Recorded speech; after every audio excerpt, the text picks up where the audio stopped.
Hello বন্ধুরা, good morning. তোমরা কেমন আছো? আশা করছি অনেক অনেক ভালো আছো। আমিও তোমাদের ভালোবাসায় অনেক বেশি ভালো আছি। তো আমি চাই তোমরা সারা জীবন আমার সাথে এইভাবেই থাকো আর এইভাবে ভালোবাসা দিতে থাকো। তো আমি ব্লগটা শুরু করলাম। এখন বাজে ধরো সকাল 10:30 বাজে। আমার রান্না বান্না সব হয়ে গেছে। আজকে বাসি সমস্ত কাজবাজ তোমাদের দেখালাম না, সব সময় তো দেখাই। আজকে না আমি খুব তাড়াহুড়োর মধ্যে আছি, আমি এক জায়গায় যাব, সেজন্য আমি কাজবাজ দেখালাম না। ওগুলো দেখাতে গেলে না মানে কি বলবো, এত বিরক্ত লাগে।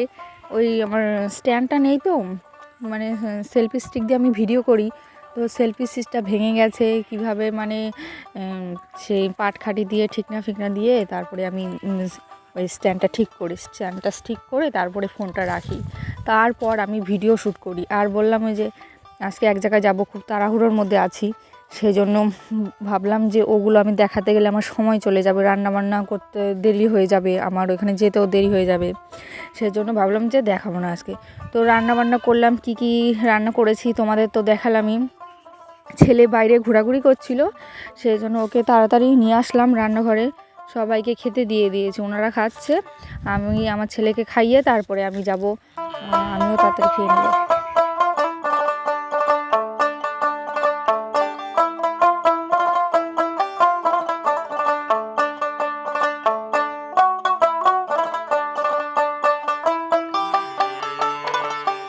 তো তোমরা দেখলে আমার ছেলেকে খাইয়ে দিয়েছি, আর আমিও তাড়াহুড়ো করে খেয়ে তাড়াতাড়ি করে স্নান টান করে, আর ওইখানে গেলে মানে বাড়িতে আসতে প্রচণ্ড লেট হয়, সেই জন্য মানে স্নান করে পুজোটাও দেইনি। শাশুড়ি মারি বললাম যে আজকে পুজোটা দিয়ে দিও, আমার নাহলে দেরি হয়ে যাবে।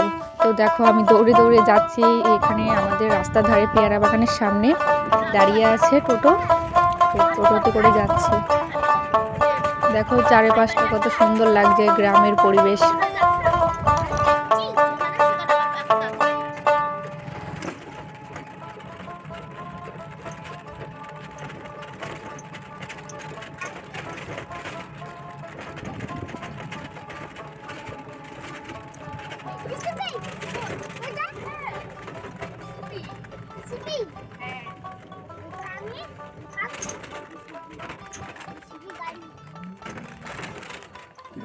এই দেখো আমি ডাক্তারখানায় চলে এসেছি, কত ভিড়, প্রচণ্ড ভিড়। তো আমরা সবাই লাস্টে ছিলাম, ওইখানে ওষুধ দিচ্ছে ডাক্তার মশাই। আর মানে কি বলবো, আমি আগের দিন রাত্রিবেলা সেই পাঁপড় খেয়েছিলাম, ঝিনুকের মতো পাঁপড় গোলগুলো, আর সেই লঙ্কার গুঁড়ো মেশানো থাকে, ওইটা খাওয়ার পরে না মুখের যে ভিতরে তালুটা থাকে আমার পরে ফুলে গেছে, আমি কিচ্ছু খেতে পাচ্ছি না, মানে কোনো তরকারি, কোনো ভাত, কোনো মুড়ি। তো ডাক্তার কাছে গেলাম, ডাক্তার কাছ থেকে ওষুধ নিয়ে আসলাম, প্রচণ্ড ভিড় ছিল, অনেকক্ষণ লাগলো।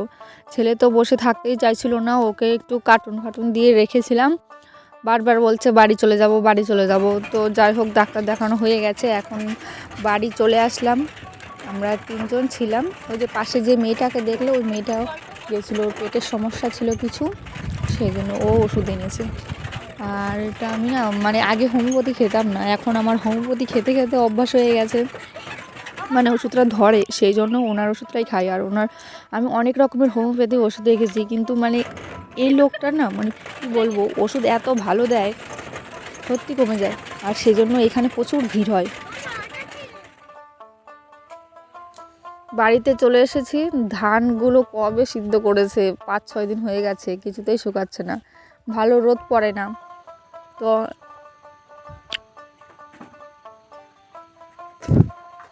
এখন বাজে ধরো দুপুর 1টা মতো বাজে, আর এই জামা কাপড়গুলো এখন ধুয়ে দিচ্ছি। বলতো কেন, আমি তো জানি শুকাবে না, কিন্তু জলটা ঝরে থাকলে সকালবেলা রোদে দিয়ে দিলে রোদটা তাড়াতাড়ি উঠে পড়ে।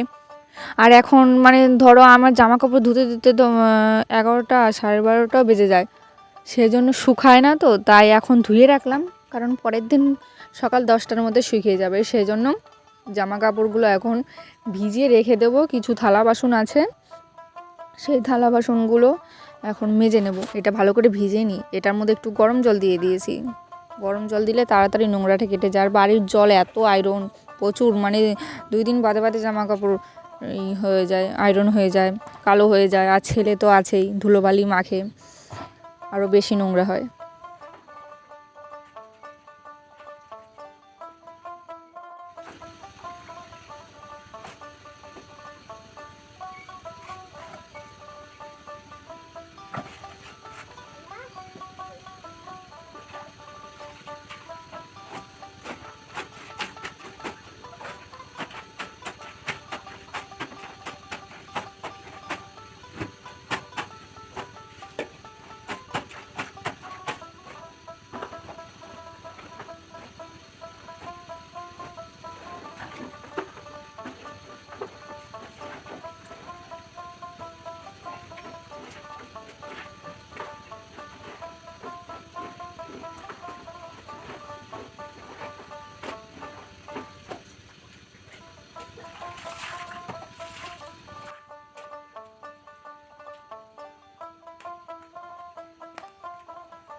শাশুড়ি চলে গেছে স্নান করতে, আর বাড়িতে স্নান করে না, মানে পুকুর আছে, পুকুরে স্নান করার অভ্যাস। মানে শাশুড়ির ছোটোবেলা থেকেই না গঙ্গায় স্নান করার অভ্যাস ছিল। এখানে তো আর গঙ্গা কোথায় পাবে, পুকুর থাকে।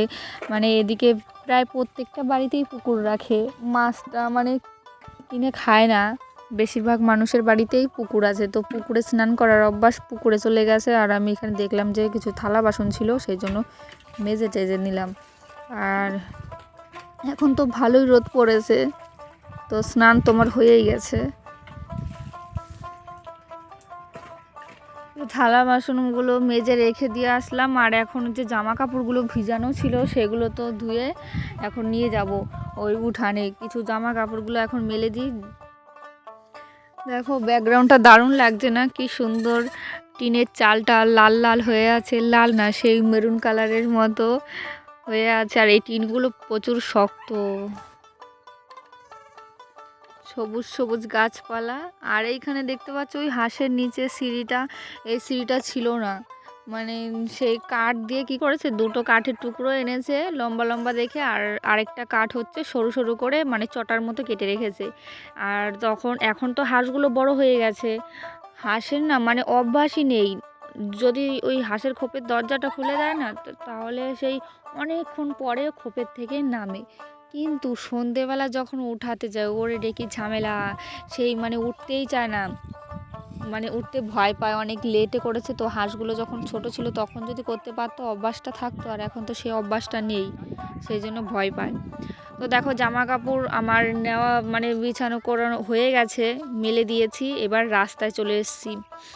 রাস্তায় এসে আর এইখানে মানে আমাদের মাঠের সামনে, বাড়ির সামনেই তো মাঠ, সেরকম কোনো অসুবিধা হয় না, টুক করে মাঠে চলে যায় আবার বাড়ি চলে আসি। এইখানে শাকও তুলতে আসি মাঝে মধ্যে। তো এই যে এগুলো দেখতে পাচ্ছ ঘুরাচ্ছে, এগুলো হচ্ছে কলাই। কলাই মানে তুলেছিল, শুকিয়ে গেছে, এখন একসাথে ঘুরিয়ে তারপরে মেশিন দিয়ে, আগে তো গরু দিয়ে করতো, পাড়া দিয়ে সেই লাঙলের মতো করতো, তারপরে পড়তো। আর এখন তো মেশিন এসে কোনো ঝামেলা নেই, মেশিনে ঝেড়ে ফেলবে। তো ভিডিওটা কেমন লাগলো, আশা করি তোমাদের একটু হলেও ভালো লাগবে। আর আমি আমার ছেলে ভাগ্নি নিয়ে এসেছি মাঠে, এখন আখ নিয়ে বাড়ি চলে যাব। তো ভিডিওটা প্লিজ লাইক কমেন্ট শেয়ার করে দিও। বাই বাই বন্ধুরা।